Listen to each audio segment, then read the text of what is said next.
Imagine this. It's the middle of the night in Los Angeles, February 1942. The city has been darkened under strict wartime blackout rules. No streetlights, no neon, just the quiet hum of nervousness.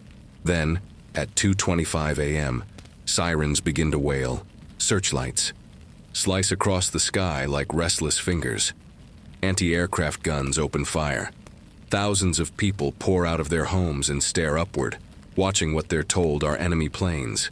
Maybe Japanese bombers. Maybe something else. For hours, the U.S. military shells the night sky. When the smoke clears, there's nothing. No planes, no debris, no invaders. Just a sky full of holes and a city full of confused, terrified, and slightly embarrassed Angelenos. That, too, was the Battle of Los Angeles.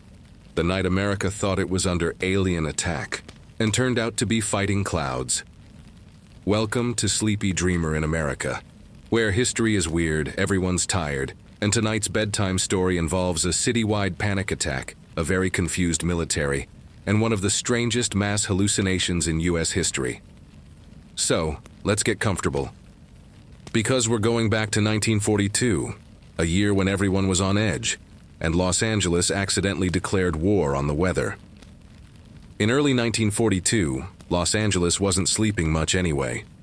Just 2 months before, the attack on Pearl Harbor had sent the country spiraling into wartime paranoia. Suddenly, the Pacific didn't feel like an ocean anymore. It felt like a very thin moat. California was officially on alert. The West Coast was convinced it could be next. Newspapers printed evacuation routes, schools ran air raid drills, and everyone from San Diego to Seattle was told to buy blackout curtains, which, for many people, was their first experience of military fashion. Every night, city lights dimmed to a ghostly glow. The famous Los Angeles skyline, usually bright enough to tan a ghost, went dark. Restaurants served dinner by candlelight. Cars drove with painted-over headlights, and people whispered when they walked home, because it felt like even sound might attract bombers. To make matters worse, there had been real incidents. Japanese submarines had attacked American ships off the coast.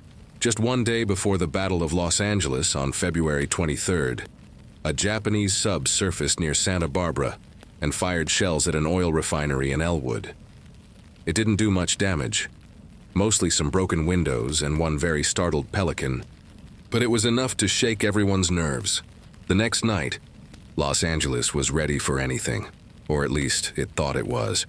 At around 2:25 a.m., air raid sirens screamed across Los Angeles County. Residents jolted awake. Windows rattled. Somewhere in the city, a dog probably decided that was the moment to join in, just for fun. The Army's radar had reportedly picked up an unidentified object 120 miles west of the city. Then came reports, confusing, panicked, and contradictory, of planes approaching the coast. Soon, the entire anti-aircraft defense network of Los Angeles was on high alert. Spotlights from Santa Monica to Long Beach lit up the sky. The 37th Coast Artillery Brigade was ordered to stand ready. And then, someone, no one's ever been quite sure who, gave the order to open fire. What followed was one of the most spectacular, pointless, and noisy displays of overreaction in U.S. history. For the next several hours, batteries around the city hurled more than 1,400 anti-aircraft shells into the darkness. Neighbors huddled under tables, convinced this was it. The invasion had begun. Soldiers fired until their barrels glowed. Families crouched in basements, listening to the sound of explosions echo through the hills. And above them all, well, that's where the story gets weird. Some claimed to see enemy bombers. Others swore they saw a massive glowing object hovering silently over Culver City. A few even described formation lights that moved against the searchlights like mechanical fireflies. But there was no clear target, just smoke, flares, and the jittery imagination of a city in blackout. By dawn, Los Angeles was covered in a fine gray mist of anti-aircraft residue and confusion. People emerged from their houses blinking, dazed, and probably a little under-caffeinated. Everyone wanted to know the same thing. What the hell just happened? Newspapers jumped on the story instantly. The Los Angeles Times printed dramatic photos of searchlights converging on what looked like a glowing object, the most famous of which would later become UFO legend. Headlines blared, Army guns blast. At LA mystery air raiders, raid scare blackout hits coast. 5 civilians had died, not from bombs but from car crashes and heart attacks during the chaos, and not a single enemy plane was found. The Army announced that it had been a false alarm, possibly triggered by a weather balloon, but that explanation satisfied exactly no one. Because, really, could a balloon cause hours of anti-aircraft fire and hundreds of thousands of eyewitnesses insisting they'd seen something real? Maybe. But this was Los Angeles. The only thing bigger than the explosions that night was everyone's imagination. In the days that followed, the military tried to make sense of it. The Secretary of the Navy said it was just nerves, war jitters. The Army said it might have been enemy reconnaissance aircraft, invisible ones apparently, and local commanders blamed it on meteorological phenomena, which is military code for, "We have no idea, please stop asking." Even President Roosevelt reportedly asked for clarification. He didn't get much. Meanwhile, the public came up with their own explanations. Everything from secret aircraft tests to, yes, extraterrestrials.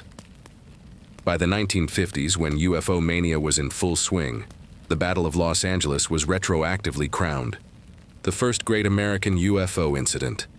That famous photo of searchlights converging on a glowing saucer-shaped cloud was republished in UFO magazines everywhere, proof, to some, that the government had been hiding the truth since 1942 in Badiuenyam. Reality, the UFO in that photo was likely just smoke and overexposure. But then again, smoke and overexposure doesn't sell as many tabloids as Alien Mothership. What's most fascinating, though, isn't the mystery object. It's how easily thousands of people, trained soldiers, civilians, officials, could convince themselves they were seeing something that wasn't there. Psychologists later called it mass hysteria, a contagious kind of fear that spreads faster than logic. One person shouts, "Planes!" Another hears it and squints at the sky until they see one too. And soon, you've got an entire city pointing at clouds and agreeing that they definitely move like aircraft. It's the same mechanism that makes ghost stories work, or stock markets.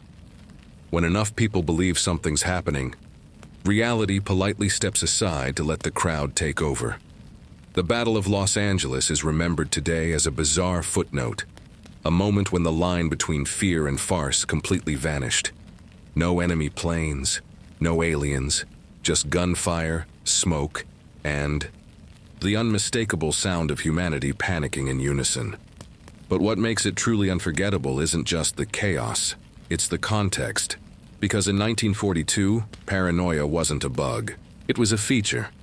And to understand why Los Angeles went to war with its own sky, we have to go back a little further, to the months leading up to that night, when America's nerves were frayed, its cities were dark, and everyone was convinced the apocalypse might arrive on the next ship from Tokyo.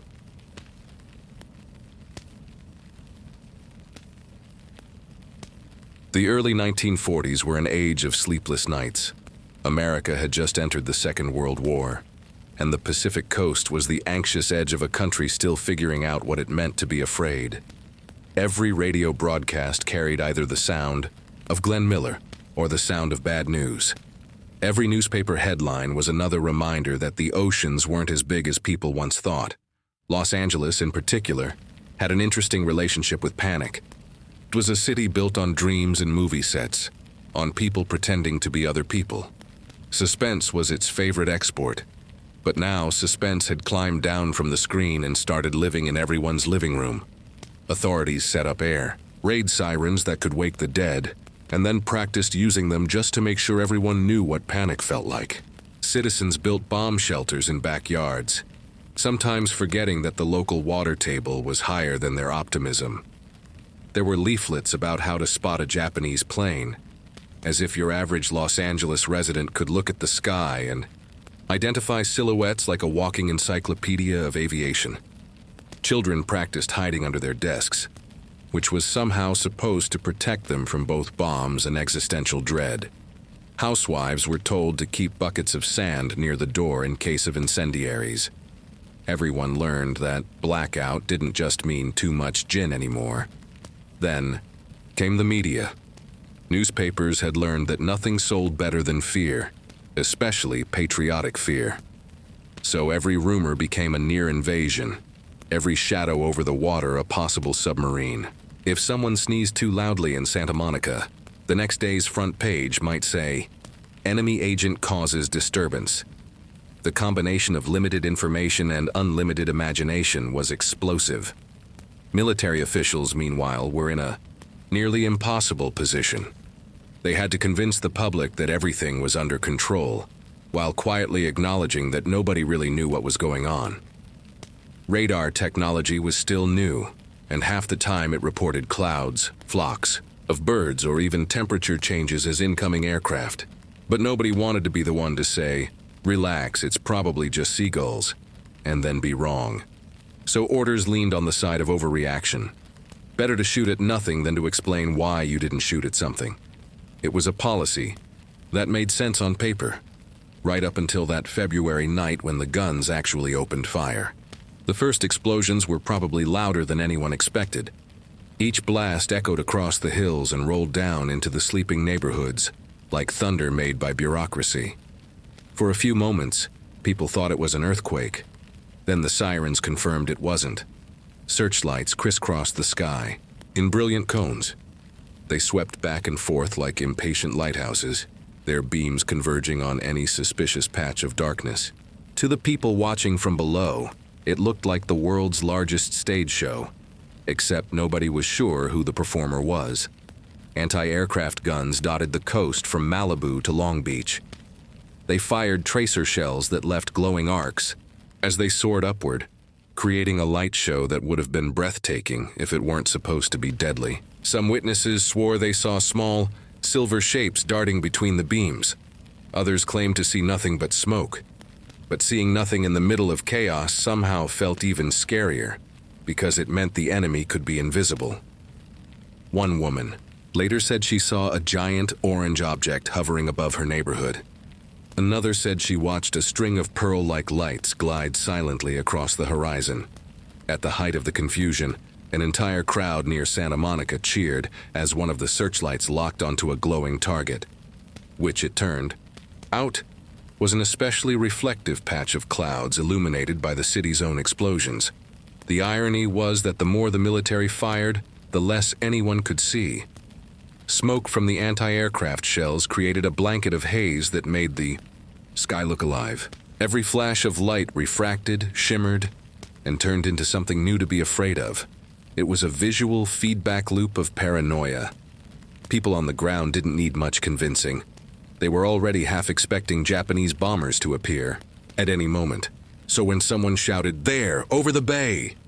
everyone looked and saw something, even if that something was just their own reflection in the fear.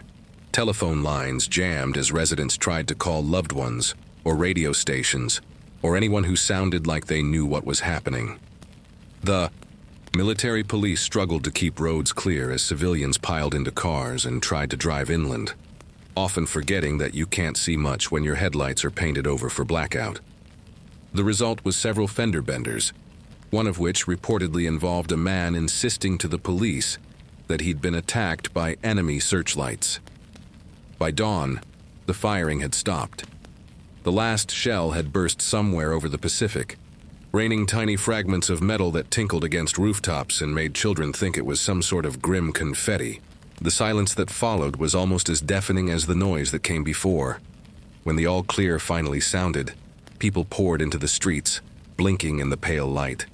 Some laughed nervously, others cried, and a few pretended they'd slept through the whole thing. You could walk down any street and overhear at least 3 different explanations for what had happened, and not one of them agreed with the others. At City Hall, officials scrambled to produce a coherent story. Before the newspapers did, Army spokesmen said enemy aircraft had been spotted but quickly retreated. The Navy disagreed, saying there had been no aircraft at all. Civil defense authorities blamed it on war nerves. The mayor blamed the army. The army blamed the radar. The radar presumably blamed the weather, and yet people insisted they had seen something real.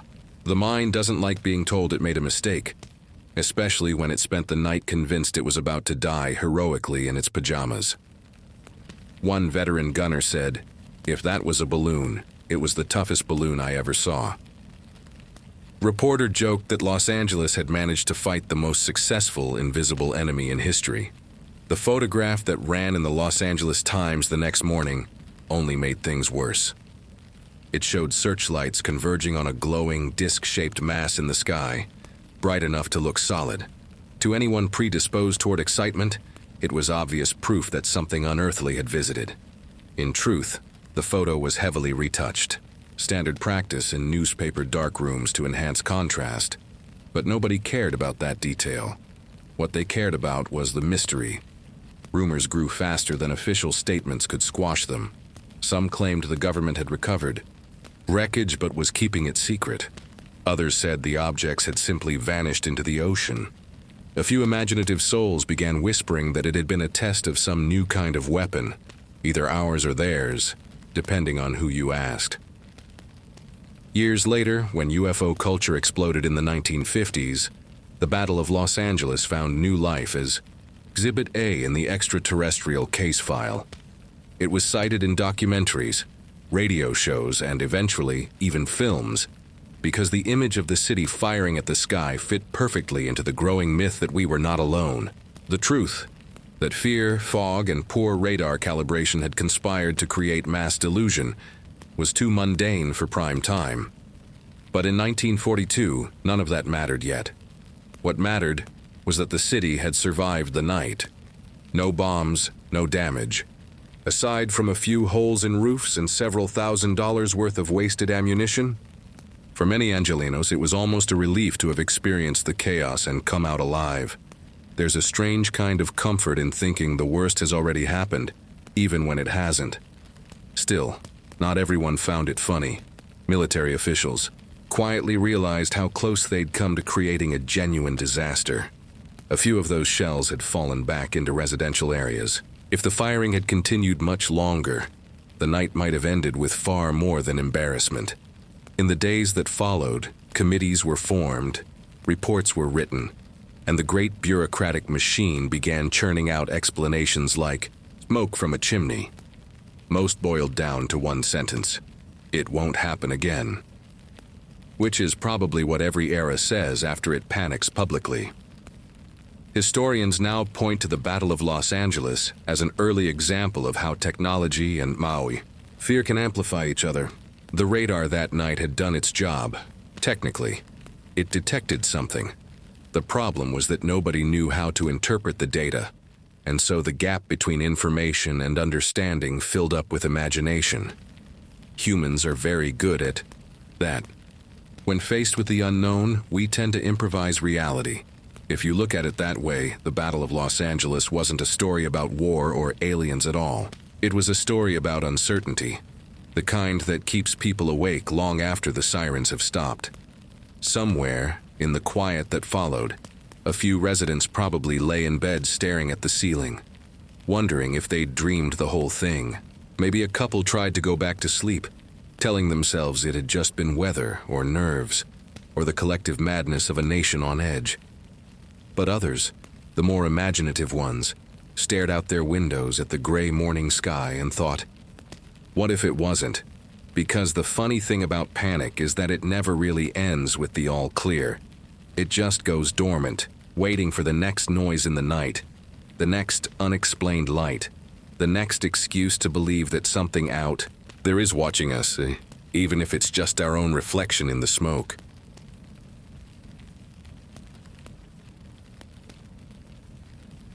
The morning after the so-called battle, Los Angeles looked like it had survived an apocalypse that forgot to show up. Streets were littered with fragments of shell casings, bits of twisted metal, and an occasional broken window. In certain neighborhoods, you could trace the path of the anti-aircraft fire by the dents it left on rooftops, and by the bewildered insurance claims that followed. Somewhere in a quiet kitchen, a man probably sat with his coffee and muttered, If this is victory, I'd hate to see defeat. The newspapers had a field day. For once, editors didn't have to invent a sensational headline. The city had already done that for them. The Los Angeles Times, the Examiner, and the Herald Express all competed to see who could make the confusion sound most heroic. Words like enemy, mystery, and aerial appeared on front pages in fonts so large they could have been seen from orbit. Photographers rushed to capture every plume of smoke, every smashed bit of shrapnel, and every dazed resident willing to pose with the sky as if waiting for an encore. Readers devoured the stories, even though most of them contradicted one another. One paper said 15 planes had been shot down. Another claimed there had been 25. A third quietly suggested 0. But in the grand tradition of rumor, the most exciting version was the one people repeated. Down at corner cafes, men argued about whether the Japanese had launched a secret air raid from submarines. Housewives in line for groceries whispered about strange lights and glowing discs. And in the hills, a few hopeful visionaries started sketching what they swore were non-human craft. The U.S. Army, caught in the uncomfortable space between military secrecy and public curiosity, tried to sound confident while saying absolutely nothing. Official statements arrived that read like riddles written by committee. One line insisted there had been a number of unidentified aircraft. The next sentence said those aircraft may or may not have been real. If you read between the lines, and there were plenty of lines to read between, you could tell that even the officers weren't sure what they'd been shooting at. Then, of course, the politicians weighed in. Congressman Leland Ford demanded an investigation, saying, either we were attacked by enemy aircraft, or someone should be held responsible for all that ammunition wasted. He was right on both counts, in a way. Senator Sheridan Downey wanted to know why the city's defenses had gone berserk without a confirmed target. Even the Secretary of War, Henry Stimson, admitted in a press conference that something had appeared on radar, but no one could say what. The public was left with a choice between two equally unsatisfying possibilities. Either their military had nearly blown up the city chasing imaginary planes, or the government was hiding something much stranger. And between those two explanations, the human imagination took the obvious third option: aliens. It didn't take long for that idea to grow legs. Radio hosts began speculating that the glowing object over Culver City had been a visitor from beyond Earth. A few witnesses swore they'd seen the thing shrug off direct artillery hits, hovering calmly amid the explosions like a metal ghost. The image was irresistible. In a decade when science fiction was already seeping into pulp magazines and matinee serials, the notion that extraterrestrials might have dropped by Los Angeles for a late-night light show felt almost romantic. Of course, the military's official line remained far more mundane. A weather balloon, possibly a misidentified one, carried by the wind from a nearby base. That explanation appeared in several reports and was later repeated so often, it became folklore of its own. The Great Balloon Defense. It didn't convince anyone. Even the balloon theory's supporters had to admit that one stray blimp shouldn't cause 4 hours of anti-aircraft fire and total societal meltdown. But the thing about history is that it rarely needs truth to survive. It just needs a good story. And Battle of Los Angeles was a great story. It had mystery, drama, accidental comedy, and the perfect photograph. Those converging searchlights frozen in a smoky halo that looked like something straight out of War of the Worlds. As the weeks went on, the panic faded, but the memory stuck. In a city that thrived on imagination, the event became just another local legend, like a ghost story told by streetlight. People would mention it in passing. Remember that night the Army tried to shoot the moon? And laugh about it over dinner, pretending they hadn't been terrified. Behind closed doors, however, military investigators quietly compiled reports. They examined radar logs, weather data, artillery coordinates, and the testimonies of the men who fired the guns. One internal memo, later declassified, concluded that there was no evidence of enemy planes. Another noted that the entire incident appears to have been triggered by weather conditions and tension. Bureaucratically speaking, that was as close as they came to saying, "We panicked." Still, the event had lasting consequences. Defensive strategies along the West Coast were reevaluated, radar systems were recalibrated, and communication protocols were rewritten to include more levels of confirmation before opening fire. Essentially, the new rule was, make sure you're shooting at something before you start. In the following months, newspapers abroad picked up the story. The British press called it an example of American nervousness. Japanese broadcasts mocked it as proof that the US was jumpy and unprepared. Somewhere in Tokyo, someone probably smiled over a cup of tea, realizing that their enemies had managed to shell themselves out of sheer anxiety. And yet, you can't entirely blame them. The country had been caught in a moment of uncertainty. The Pacific War was young and unpredictable. Nobody knew if the next attack might strike San Francisco, or Seattle, or the ports of Los Angeles. In that atmosphere, the difference between vigilance and hysteria was about as thin as the smog over downtown. Decades later, historians would revisit the event with the calm of hindsight. They'd point out that radar technology of the time was notoriously unreliable, that the objects were likely nothing more than atmospheric interference, possibly combined with stray flares or drifting balloons, that anti-aircraft gunners, trained to respond to visual cues, could easily mistake smoke bursts for moving targets once firing had begun. In other words, the whole thing had been a tragic-comic loop of confusion. One shell creating smoke that looked like an aircraft, prompting another shell, and so on, until the city was deaf with its own echo.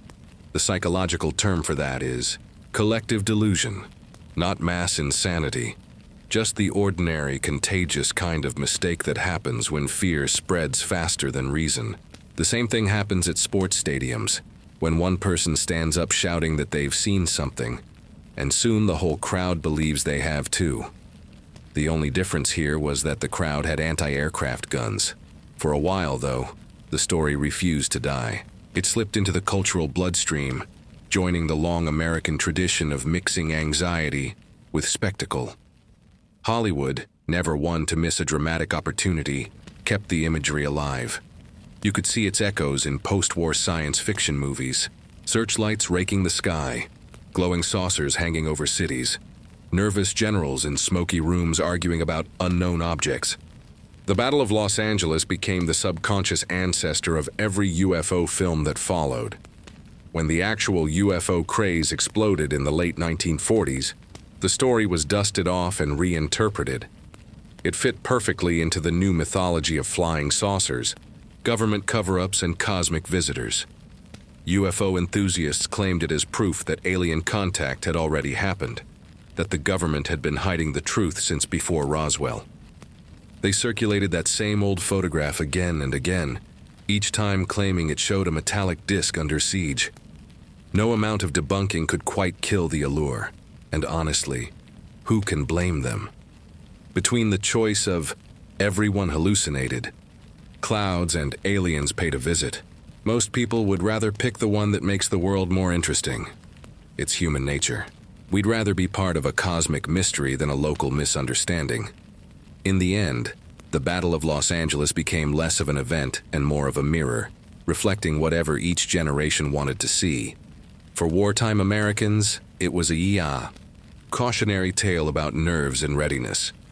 For Cold War America, it was a prelude to flying saucers. For modern skeptics, it's a reminder that fear can make even rational people do spectacularly irrational things. And for the rest of us, it's just a really strange bedtime story, proof that sometimes humanity's greatest conflicts happen entirely in its imagination. That night remains one of the few times in recorded history that an entire city fired thousands of rounds of ammunition into nothing at all. No enemy, no invader, no alien mothership. Just a dark sky, a frightened population, and the terrible echo of its own anticipation. Even now, if you walk through certain parts of Los Angeles late at night, the quiet streets near Santa Monica, the hills overlooking the bay, you might still feel a trace of that old tension in the air, as if the city itself remembers. The sirens are long gone, the searchlights dismantled, but the story lingers like smoke that never quite clears. And if you stand still long enough, you can almost imagine the faint sound of distant explosions, drifting somewhere just beyond. Memory, the city once again fighting its favorite enemy, its own imagination.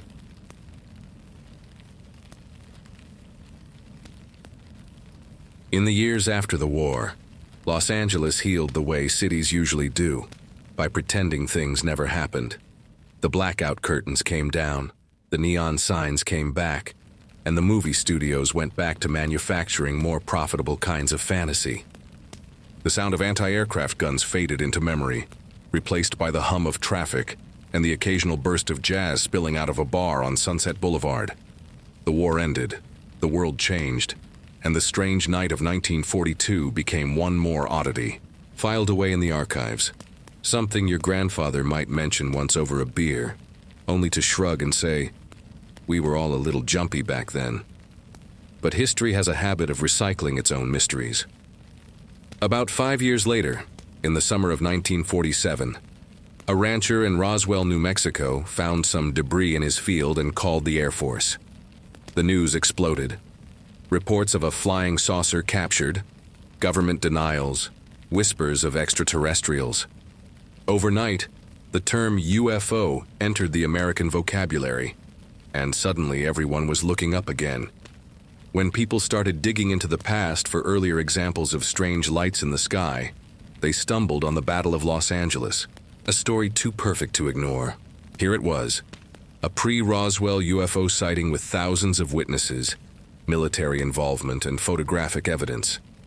Never mind that the evidence was a retouched newspaper photo, and the witnesses were mostly terrified civilians. It fit the new mythology beautifully. Soon the old 1942 event was resurrected and rebranded. Books about flying saucers listed it as the first modern encounter. Radio hosts replayed the tale with dramatic sound effects. The blare of sirens, the thunder of guns, the ominous hum of an unseen visitor. It became folklore, polished by repetition, exaggerated by imagination, until it gleamed like the saucers it described, and the people who'd actually been there. Most of them smiled politely and said, "I just remember a lot of noise." Still, the idea that something unexplainable had visited in those early days of war had a certain poetry to it. It made the chaos feel meaningful, as if the universe itself had peeked in on humanity's madness, curious about what we were up to. It turned fear into myth, which, when you think about it, is one of the oldest human reflexes we have. Psychologists studying mass hysteria later pointed to the Battle of Los Angeles as a textbook case of collective perception. It showed how a combination of fear, suggestion, and sensory overload could make people see what they expected to see. When the mind is flooded with adrenaline, it becomes a projector, casting its own movie onto the sky. The target doesn't have to exist. It just has to be believable for a few seconds. And once it's believable, it's real enough. In a way, that's the essence of wartime psychology, the invisible enemy. You prepare for threats you can't see, you build defenses against possibilities, and in doing so, you sometimes end up fighting shadows.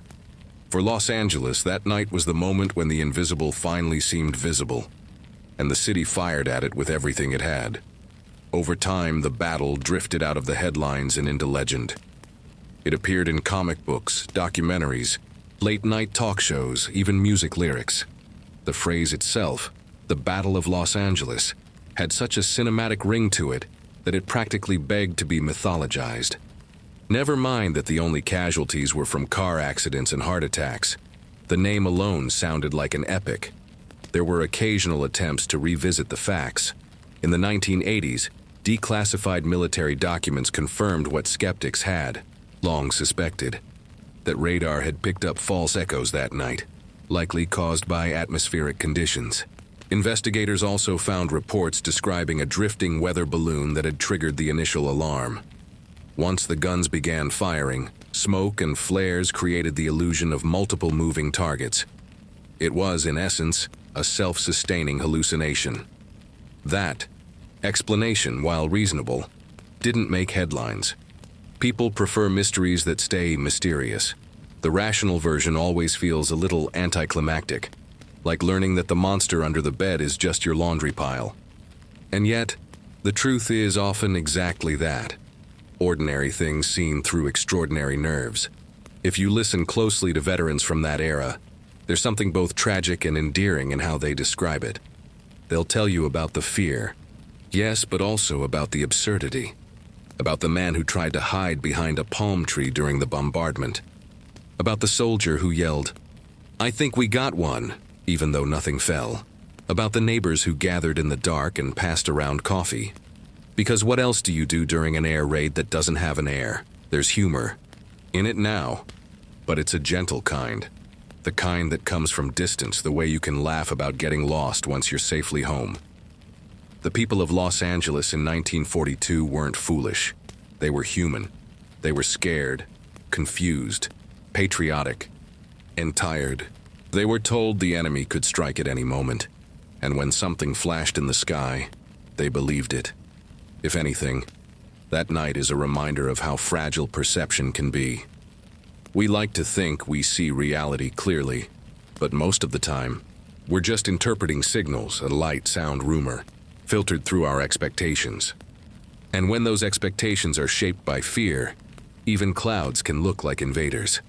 Today, the story survives mostly as a curiosity, a trivia question, a paragraph in the long history of wartime America.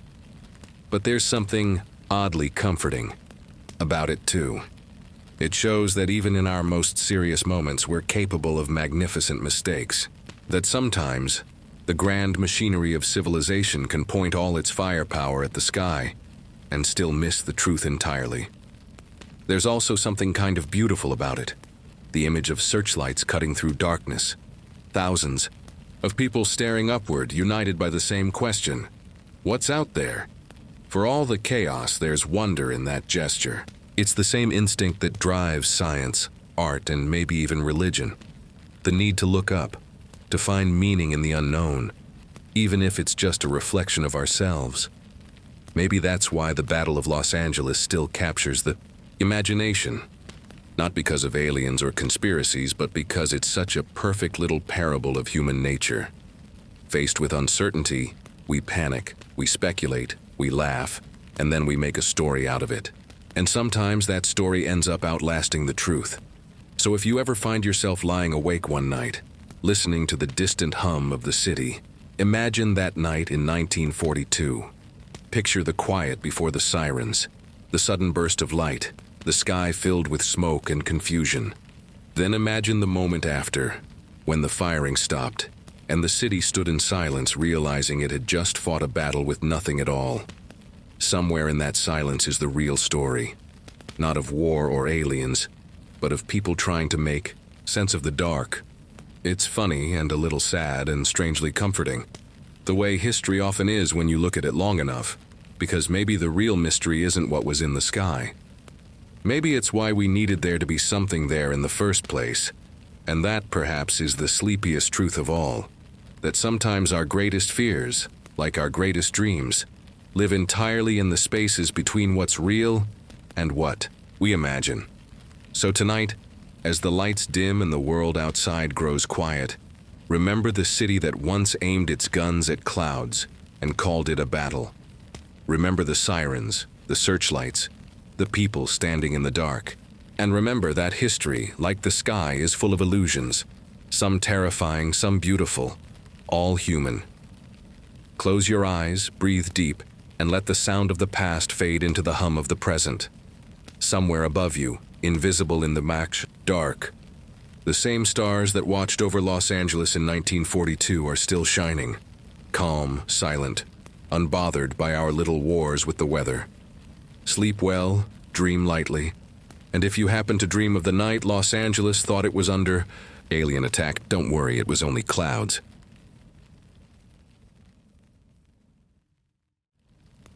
In Washington, the aftershocks of the so-called battle rippled quietly through the halls of power. Officially, nothing had happened. Unofficially, something very embarrassing had.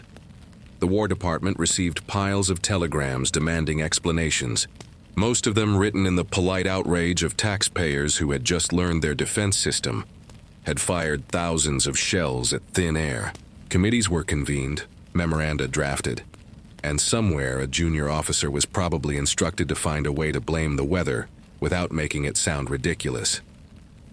The Army's Western Defense Command prepared a detailed report filled with charts, timelines, and enough acronyms to camouflage the absence of real answers. The conclusion was carefully worded. The incident had been caused by war nerves, compounded by atmospheric conditions. It was the bureaucratic equivalent of a sigh. The Navy disagreed, hinting that the Army had panicked. The two branches sniped at each other through press leaks, proving that inter-service rivalry was far more reliable than radar. For the politicians, the episode was both a nuisance and an opportunity. Some saw it as a warning that the West Coast needed better protection. Others quietly used it to push for larger defense budgets. The more shells you waste on imaginary enemies, the easier it becomes to argue for more shells. Fear, once ignited, is an excellent line item. Meanwhile, ordinary citizens processed the event in more personal ways. There were souvenir hunters who collected shrapnel from their driveways and displayed it proudly on mantles. Children brought bits of twisted metal to school for show and tell, earning admiring gasps from classmates and mild panic from teachers. One enterprising man in Long Beach claimed to have a fragment of enemy plane and charged a nickel to see it, though the fragment in question looked suspiciously like part of a drain pipe. In coffee shops and barber shops, conversation drifted, inevitably back to that night. Everyone had an opinion, and no two were the same. Some insisted the Army had covered up a failed interception. Others were sure the whole thing had been a secret test of new weapons. A few simply refused to talk about it, as if silence might erase the absurdity. The city, which prided itself on optimism, preferred not to dwell on nights when optimism had been replaced by flak. Yet beneath the embarrassment there lingered a strange pride, a sense that Los Angeles had, in its own chaotic way, passed a test. The defenses had worked, at least mechanically. The sirens had screamed, the searchlights had swept, and the guns had fired. No one could accuse the city of complacency.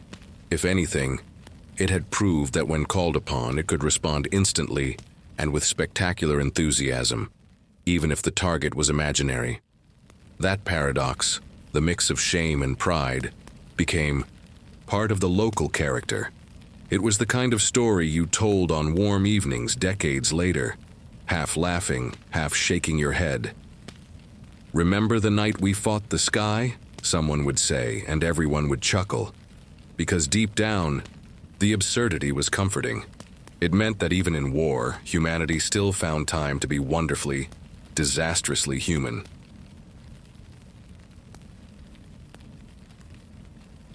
By the time the war ended, the world had changed so completely that the Battle of Los Angeles felt like something from another lifetime. Soldiers came home, factories retooled, and Los Angeles returned to its favorite hobby. Pretending reality was a movie set. The freeways began to sprawl, the suburbs bloomed, and neon returned to the skyline like color returning to an old photograph. People were busy building futures now. Nobody wanted to think about the night they'd shelled the clouds. Still, the story lingered.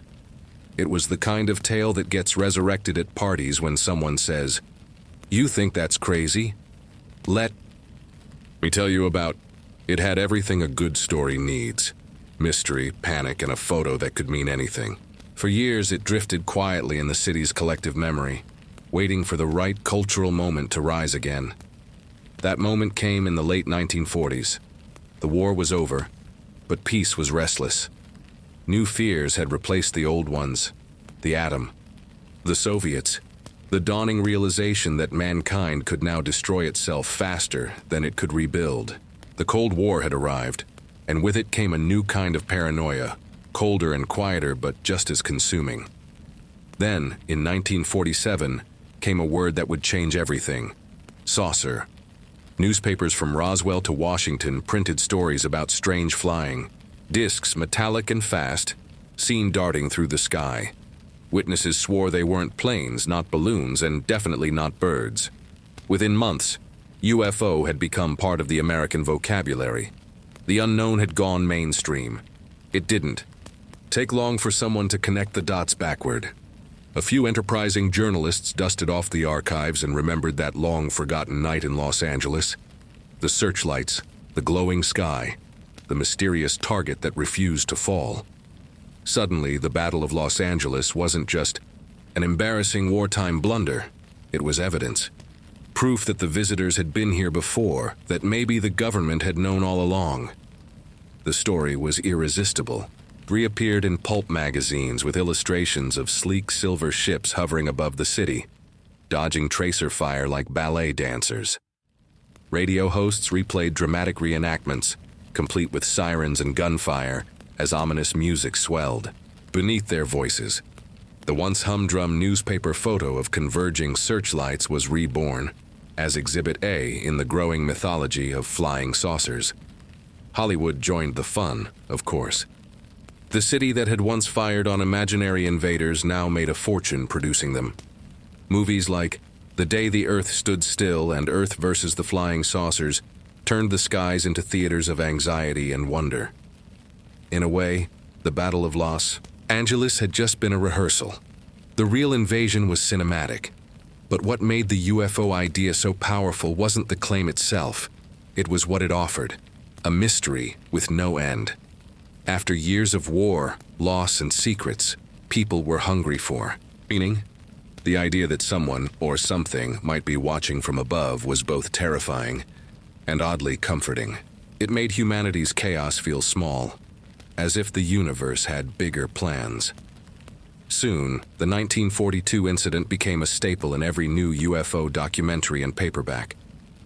The story was retold with new details, some of them creative enough to qualify as fiction.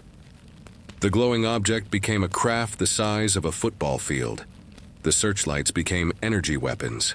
The witnesses, once frightened civilians, became early contactees. History had been rewritten, softly and conveniently, into legend. Meanwhile, the few surviving eyewitnesses who still lived in Los Angeles mostly rolled their eyes. They remembered smoke, confusion, and the sound of dishes rattling off shelves. Not visitors from another world. But history has a way of rewarding imagination over memory. The more the truth was explained, the less interesting it became. By the 1950s, the Cold War paranoia had fused perfectly with the UFO craze.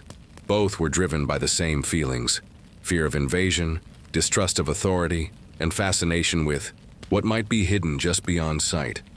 The sky had become a mirror for the collective mind. Vast, mysterious, and impossible to stop watching. Somewhere in that mix of fear and fascination, the Battle of Los Angeles became a kind of origin story. It was the moment America first pointed its weapons upward and said, "We don't know what that is, but we're not taking chances." It captured the national mood perfectly: vigilant, anxious, hopeful, and a little absurd. Even as new sightings and scandals came and went. Roswell, Area 51, glowing discs over Washington. The 1942 event remained a constant reference point, the night it all supposedly began. And Los Angeles, ever the performer, didn't mind being cast as the opening act of a cosmic drama. Over time, the story slipped from newspapers to nostalgia. It became trivia, the kind of thing that shows up in documentaries with gravel-voiced narrators and stock footage of vintage searchlights. But there's something endearing about the fact that, out of all the battles in human history, one of the most famous involved no enemy, no casualties, and no clear reason at all. Just noise, light, and collective imagination. It's almost poetic that in a city built on illusion, the most dramatic war scene in its history happened without a single camera rolling. And yet, maybe that's why it endures. Because the Battle of Los Angeles wasn't just about panic, it was about belief. The belief that something extraordinary could happen at any moment, that the unknown could break through the clouds without warning, that maybe, just maybe, the universe was more alive than we'd been told.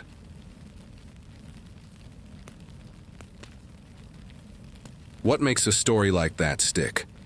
Why does a single night of noise and confusion echo for generations, while so many real battles, with real blood and consequence, fade quietly into the archives. Maybe it's because the Battle of Los Angeles wasn't about destruction at all. It was about perception, the way fear can turn the ordinary into the unbelievable.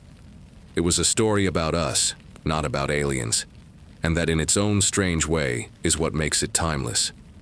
There's a particular kind of electricity that runs through a society on edge.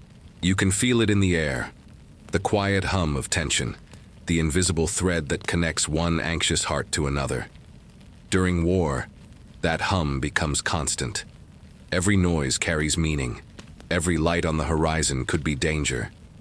You start to see things that aren't there, or maybe you just start paying attention to things you normally wouldn't. Either way, the line between vigilance and imagination gets thinner by the day. Psychologists call it expectant attention. It's when your mind becomes so tuned to anticipate something that it starts creating it, like hearing your phone buzz when it didn't, or thinking you see a shape in the corner of a dark room. Multiply that by 1 million people and you get the Battle of Los Angeles, a city collectively convinced that the sky was alive. But what's remarkable isn't that people saw something. It's that they saw the same thing. That's the power of shared fear. It synchronizes perception. It creates a kind of unintentional harmony where everyone's imagination hums in the same key. For a few hours, Los Angeles was united by the same hallucination. And somehow, that feels both terrifying and beautiful. There's also the human tendency to assign agency to the unknown. When something moves and we don't understand it, we assume it's alive. When light flashes, we assume intention. It's a survival instinct left over from a much older version of ourselves, the one that lived in caves and jumped at the sight of shadows. Better to overreact and survive than to underreact and become someone else's dinner. The 1940s version of that instinct wore a helmet and manned an anti-aircraft gun. The shadows were just higher up. Over time, we've learned to romanticize those reactions. We call them mysteries now. UFOs, ghosts, cryptids, conspiracies. They turn anxiety into entertainment. There's something almost comforting about thinking the universe is full of hidden forces. It makes life feel less random, more cinematic. The unknown becomes a stage where our imagination can rehearse all the possibilities reality refuses to offer. And maybe that's what makes the Battle of Los Angeles so oddly soothing. It reminds us that our minds are capable of extraordinary creativity, even under pressure. We can look at clouds and see spaceships. We can take fear and transform it into legend. The same imagination that builds cathedrals and writes symphonies can also panic and start shooting at the sky. It's the same muscle, just exercised differently.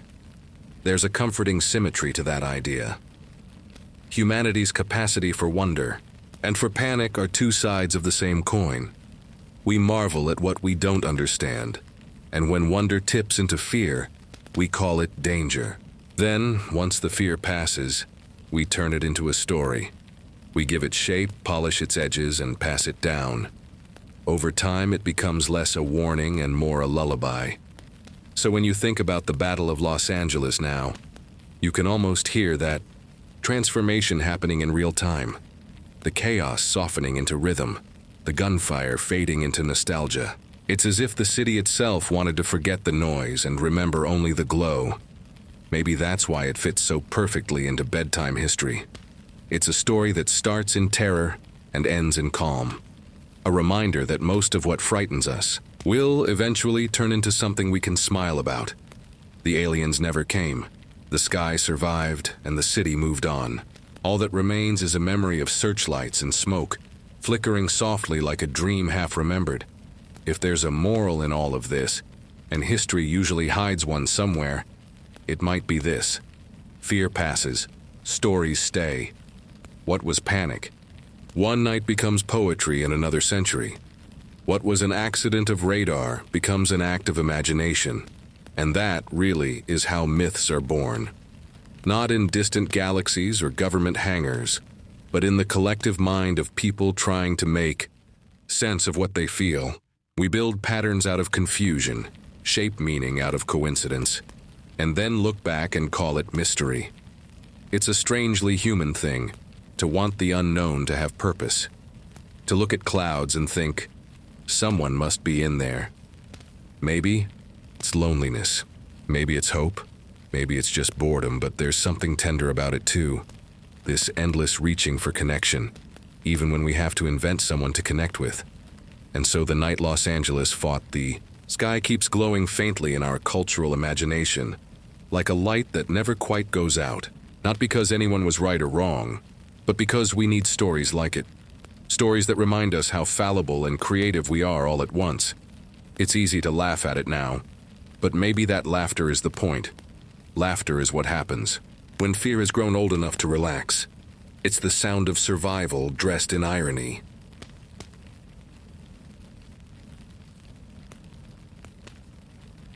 The city that once fired at clouds doesn't remember that night in detail anymore. Not really. History has a way of sanding down the edges until all that's left are the outlines. A few photos, a headline, a story told on a quiet night to make someone smile. The shells are long gone, the searchlights dismantled, the witnesses mostly dust, but somehow the memory remains.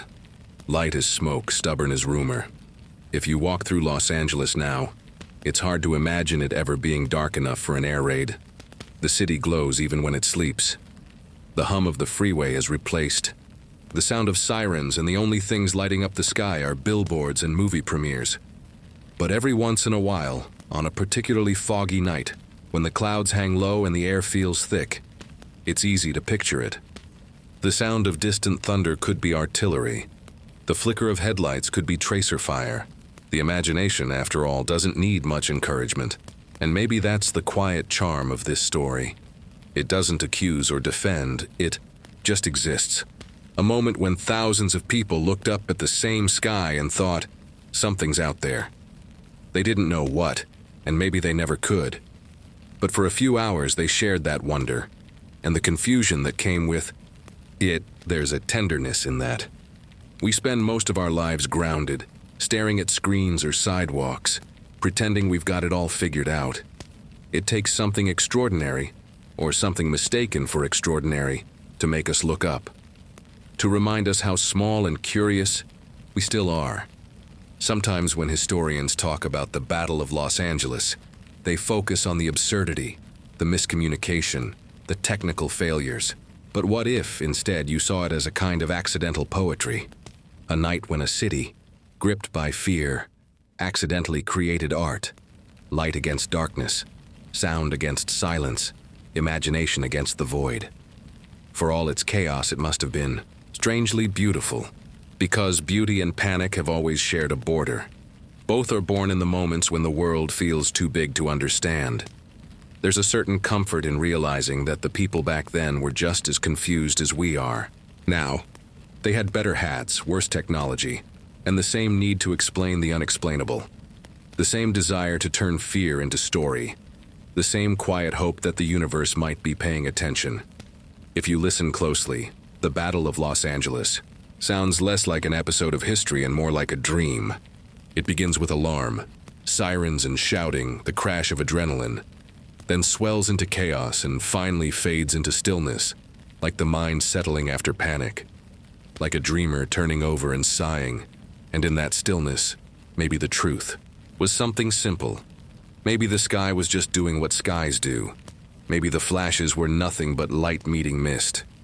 Maybe the universe wasn't testing us or visiting us or warning us.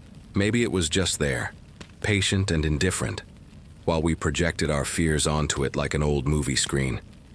But that doesn't make it meaningless. If anything, it makes it more human. To look at nothing and see something, that's imagination. To fire at it and later laugh about it, that's growth. To turn it into a story that people still tell 80 years later, that's art. And maybe that's what Los Angeles was always meant for, to turn illusion into memory, and memory into mythology. The city didn't need to be invaded from the sky. It was already a factory of make-believe. The Battle of Los Angeles was just the night the fantasy became too real for comfort. Now all that remains are echoes, newspaper clippings, a few reels of film, and a handful of shell fragments, displayed in museum cases. You can find one if you want, behind glass labeled Battle of Los Angeles 1942. It looks small and unimportant, but hold it in your mind for a moment, and you can almost hear it again.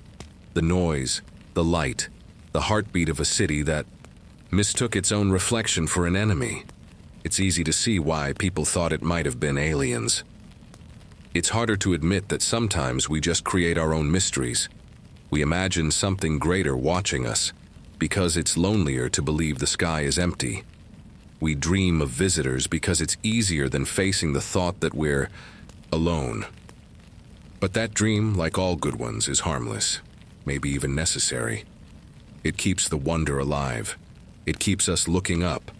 And so the story lingers, soft around the edges, echoing faintly every time someone glances at the night sky and wonders if something might be out there. Maybe it is. Maybe it isn't. Maybe it doesn't matter. What matters is that we keep wondering, because that's what makes us who we are. Creatures of curiosity, beautifully nervous, endlessly imaginative, and always just one strange night, away from creating another legend. So tonight, if you're lying there listening, eyes growing heavy, remember this. The world once mistook clouds for an alien fleet, and instead of shame, it gave us a story. A strange, funny, hopeful story about human nature and the way our minds light up the dark. Somewhere above you, the same sky still stretches over Los Angeles, unchanged, unbothered, infinite. The same stars still flicker beyond the haze, patient, witnesses to every human confusion and every dream. Close your eyes. Let the echoes fade. The guns have long been silent. The city sleeps, the sky watches, and the universe, vast, indifferent, beautiful, hums softly in the dark. And maybe, just maybe, that hum is the sound of history breathing. The same rhythm that carries us all into tomorrow. Good night, Los Angeles. Good night, dreamers. It was only clouds,